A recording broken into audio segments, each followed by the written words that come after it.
Good morning, students of standard 9.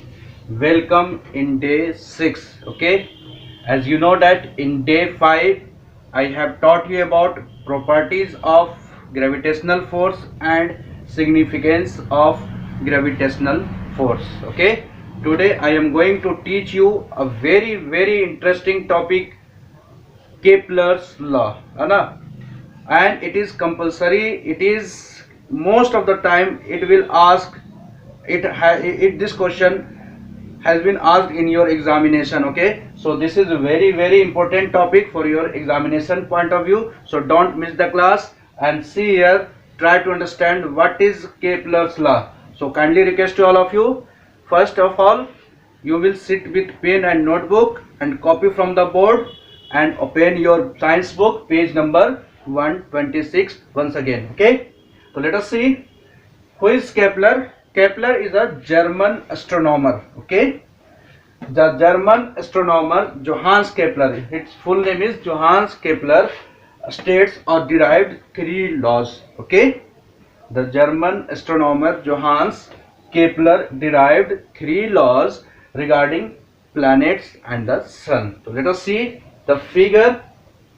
This is an elliptical path. When you go in higher classes, in class 11, then you will learn about you will study their elliptical path.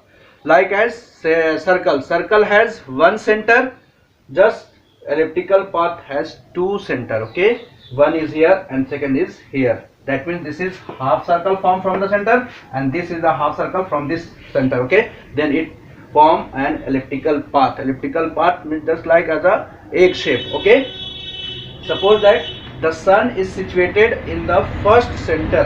Okay, this is O is the first center of this elliptical path where sun is situated. Okay, and each planet moves around the sun in an elliptical path. Okay, so see here, first law state that Kepler's first law state that all planets move in an elliptical path or orbits means simple path. Okay, with the sun at one of the focal point. That means sun situated is on the first focal point and the all planets moves around the sun in an elliptical path.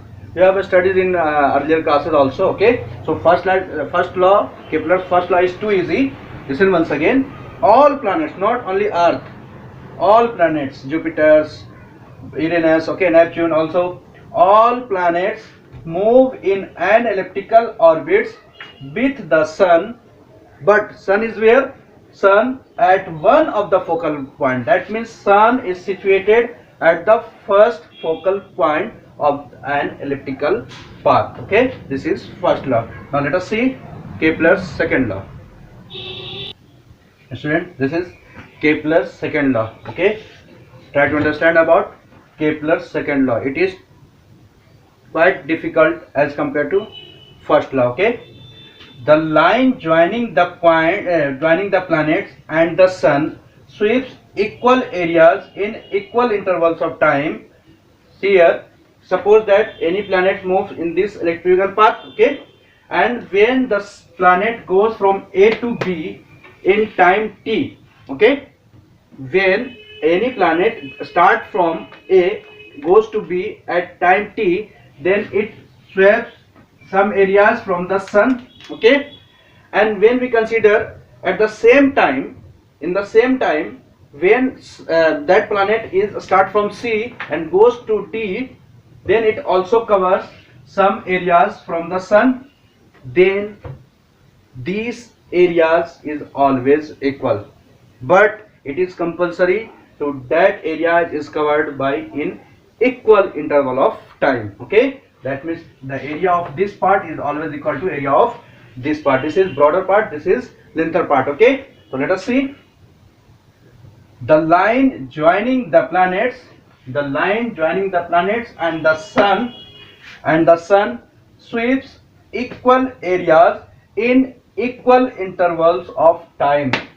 Okay, thus if the time of travel from A to B, time travel from A to B is the same as that from C to D. From C to D, that means in both cases the planet takes time t, then the areas OAB is equal to areas OCD. Okay, areas of OAB and OCD are equal. Okay, this is Kepler's second law. Listen once again, Kepler's second law. The line joining the planet and the sun sweeps equal areas in equal interval of time. Thus, if the time travel from A to B is the same as the from C to D, then the areas OAB and OCD are equal. Okay. Now let us see Kepler's third law. Now students, see third law, Kepler's third law. The square of the orbital period t, that means time taken by any planet to move in one round orbital, this is called orbital period. Okay, when any planet covers one round around the sun, then it is called orbital period. Okay, the square of the orbital period t of any planet is proportional to the cube of the semi-major axis. Semi-major axis, students, there are two axes in elliptical path. Okay, this is minor axis and this is major axis. Okay, semi means half, semi-major axis, that means this is major axis and half part of this is called semi-major axis, this part. Okay, suppose that here L and here LB. LB is the semi-major axis, that means half part, that is called radius of the elliptical part, major radius. Okay, not minor. Minor, this part is minor axis and this is major axis. Okay, so third law state that the square of the orbital period of any planet is directly proportional to the cube of the semi-major axis r of the elliptical axis. That means t square, this is orbital period square, is directly proportional to the cube of semi-major axis small r. Okay, that means you can say that r cube by t square is equal to constant. Okay, student, listen once again, Newton's Kepler's third law. The square of the orbital period of any planet is directly proportional to the cube of the semi-major axis r. Okay, that means t square is proportional to r cube, or you can say that r cube by t square is equal to constant. So students, now it's time for your homework. Write down homework. So students, here this is your homework for day 6. Okay, today I have given only one question. Once again, explain Kepler's law. Okay, that means you will explain Kepler's 3 law. I have explained about 3 laws of Kepler's. Okay, so you will explain Kepler's all 3 laws. Okay, students, today's class is over. Thanks to all of you for watching me. Have a nice day.